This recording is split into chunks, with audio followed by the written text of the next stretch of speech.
Where you are on this question depends in part on what you think the concept of sex means in the Equality Act. Some say that sex already means self-identified sex.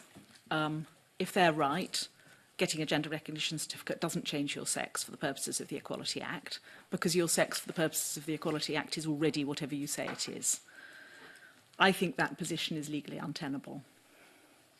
Some say sex in the Equality Act means legal sex, that is biological sex, except when modified by a gender recognition certificate. If those people are right, a gender recognition certificate undoubtedly does change the legal analysis of the way that the single-sex exceptions operate.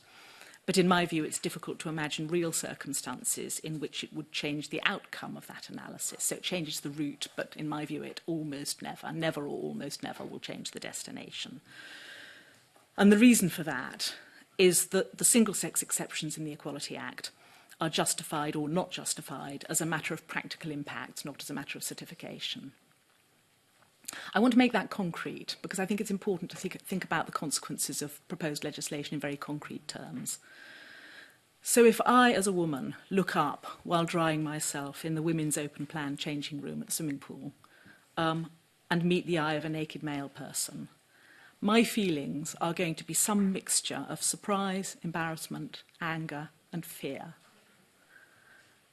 Whether or not that male person has a secret certificate in a drawer at home isn't going to make any difference at all to that mix of feelings in me.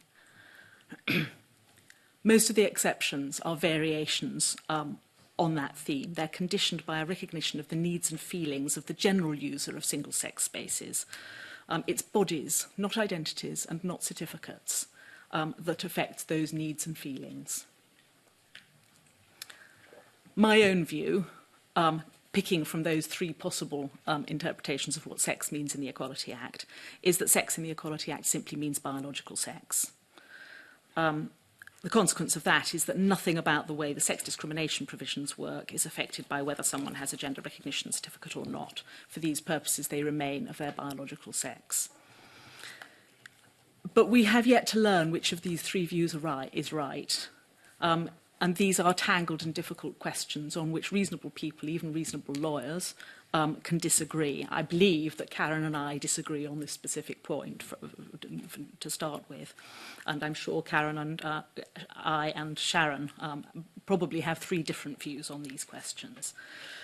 I've recently changed my mind on what legal sex in the Equality Act means.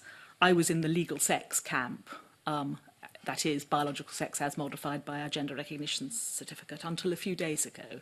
But I've thought deeply about it, and rereading the Equality Act, and particularly the single-sex exception provisions, with a view to their practical consequences, has persuaded me that sex must mean biological sex.